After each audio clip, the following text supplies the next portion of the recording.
അൻവർ മുഹീദ്ദീൻ ഹുദവി.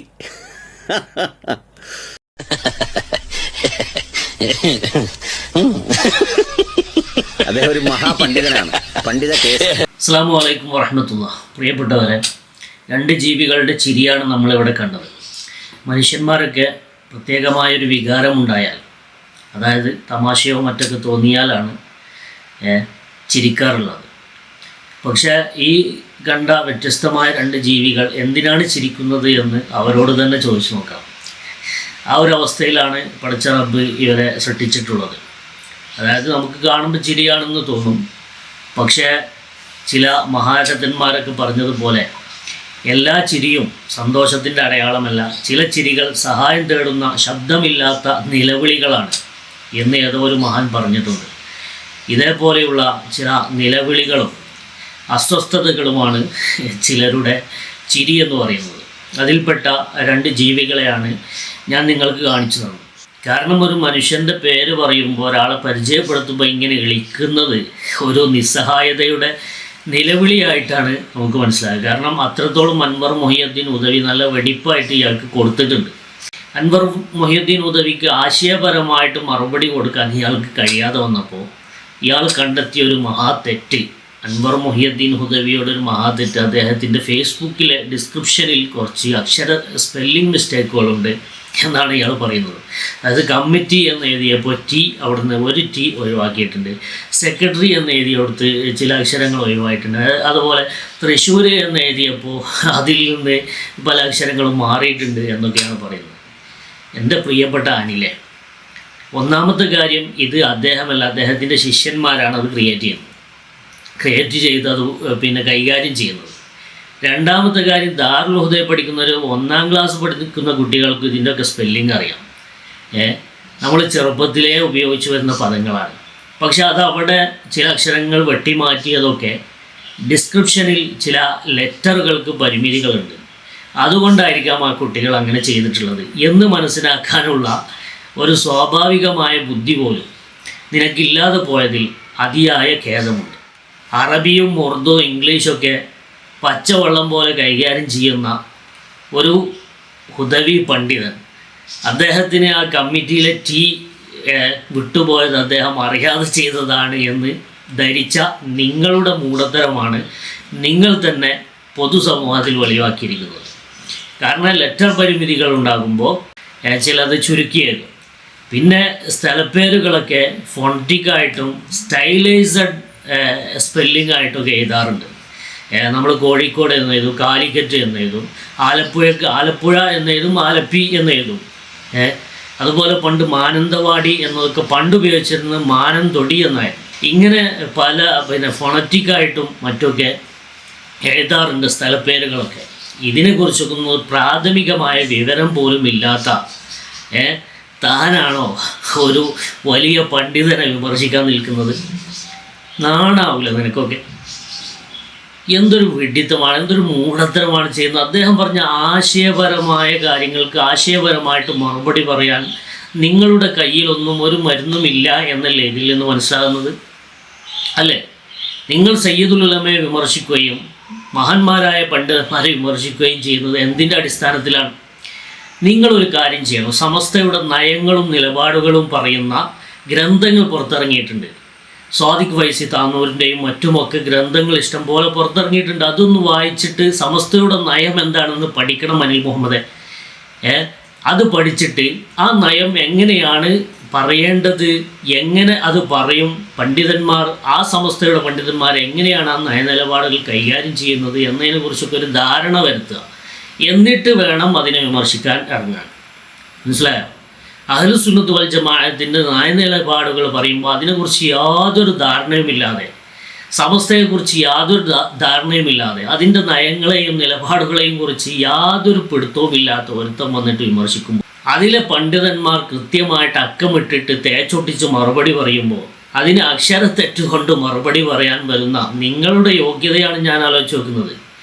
മലയാളം പോലും നിനക്ക് ശരിക്കും വായിക്കാൻ അറിയോ? ഹുസൈൻ ബദ്രി എന്ന് നിങ്ങൾ വായിച്ച ഹുസൈൻ ബിദ്രി എന്നാണ്. ഈ വീഡിയോയിൽ തന്നെ അൻവർ മുഹിയുദ്ദീൻ ഹുദവിക്ക് സ്പെല്ലിംഗ് മിസ്റ്റേക്ക് വന്നു എന്ന് നിങ്ങൾ പറഞ്ഞിറക്കിയ വീഡിയോയിൽ തന്നെ നിങ്ങൾ സൃഷ്ടാവ് എന്നാണ് പറയുന്നത്. സൃഷ്ടാവല്ല, സ്രഷ്ടാവാണ്. അതുപോലെ തന്നെ അതിൽ മുനീർ മുഹിയുദ്ദീൻ ഹുദവി എന്ന് നിങ്ങൾ തെറ്റായി പറയുന്നുണ്ട്. അത് തെറ്റാണ്, പറയുമ്പോഴും നിങ്ങൾക്ക് അറിഞ്ഞില്ല, അത് എഡിറ്റ് ചെയ്യുമ്പോഴും നിങ്ങൾ ശ്രദ്ധിച്ചില്ല.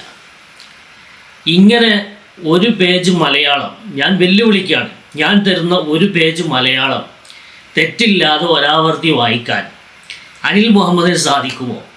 സാധിക്കുമെങ്കിൽ നിങ്ങൾക്ക് അൻവർ മുഹിയുദ്ദീൻ ഹുദവിയെ വിമർശിക്കാനുള്ള യോഗ്യതയായിട്ടത് കണക്കാക്കാം.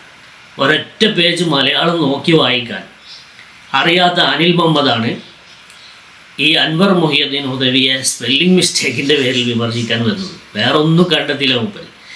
ആശയത്തെ ആശയപരമായി നേരിടാനുള്ള ഒരു ത്രാണിയുമില്ലാതിരിക്കുമ്പോൾ അദ്ദേഹത്തിൻ്റെ ഫേസ്ബുക്കിലെ ഡിസ്ക്രിപ്ഷനിലെ അക്ഷരത്തെറ്റാണ് പാവം സാധു കണ്ടുപിടിച്ചത്. എന്തായാലും അയാൾ വേറൊരു കാര്യം കൂടി പറയുന്നുണ്ട്, ഞാൻ ഇതുവരെ മനസ്സിലാക്കിയ ഹുദവികളൊന്നും ഇങ്ങനെ ആയിരുന്നില്ല. ഇതുവരെ മൂപ്പര് മനസ്സിലാക്കിയ ഹുദവികളൊന്നും ഇങ്ങനെ ആയിരുന്നില്ല. മൂപ്പര് അതൊന്ന് പറയട്ടെ. നമ്മൾ സാധാരണ ഹുദവികൾ അല്ലെങ്കിൽ ആ ഡിഗ്രി ഉള്ളവരെ വളരെ വേറിട്ട നിലയിലാണ് ഞാൻ കണ്ടിട്ടുള്ളത്. അപ്പോൾ അതുകൊണ്ട് ഇപ്പോൾ ഇനിയുള്ള കാലത്ത് ഈ ഹുദവി അല്ലെങ്കിൽ ഏതെങ്കിലും ഡിഗ്രി വെച്ച് നമുക്കൊരാളിൽ നിന്നും പിടിക്കാൻ പറ്റില്ല. അതാണ് ഹുദവികളുടെ കൂട്ടത്തിൽ നല്ല കാര്യബോധമുള്ള, ആദർശബോധമുള്ള, ആദർശ പ്രതിബദ്ധതയുള്ള, നിന്നെപ്പോലത്തെ ആളുകൾക്ക് കുഴലൂതാത്ത, ഈ കാണുന്നത് പോലെയുള്ള നെറികേടുകൾക്കൊന്നും കൂട്ടുനിൽക്കാത്ത, ഇത്തരം നെറികേടുകൾ ആര് ചെയ്താലും അതിനെ വിമർശിക്കുന്ന നല്ലവരായ ഒരു പറ്റം ഹുദവിമാരുണ്ട് എന്നുള്ള തിരിച്ചറിവിലേക്ക് അൻവർ മുഹിയുദ്ദീൻ ഹുദവി നിങ്ങൾക്കൊരു കാരണമായിട്ടുണ്ടെങ്കിൽ അത് സമസ്തയുടെ വിജയം തന്നെയാണ്.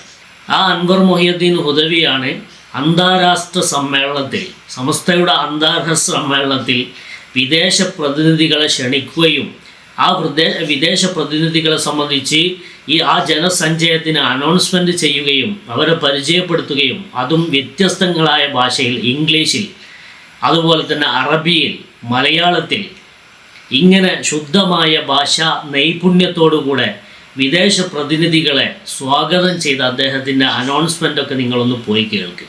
എന്നിട്ട് അദ്ദേഹത്തിൻ്റെ പാണ്ഡിത്യത്തെക്കുറിച്ച് നിങ്ങളൊന്ന് മനസ്സിലാക്കി.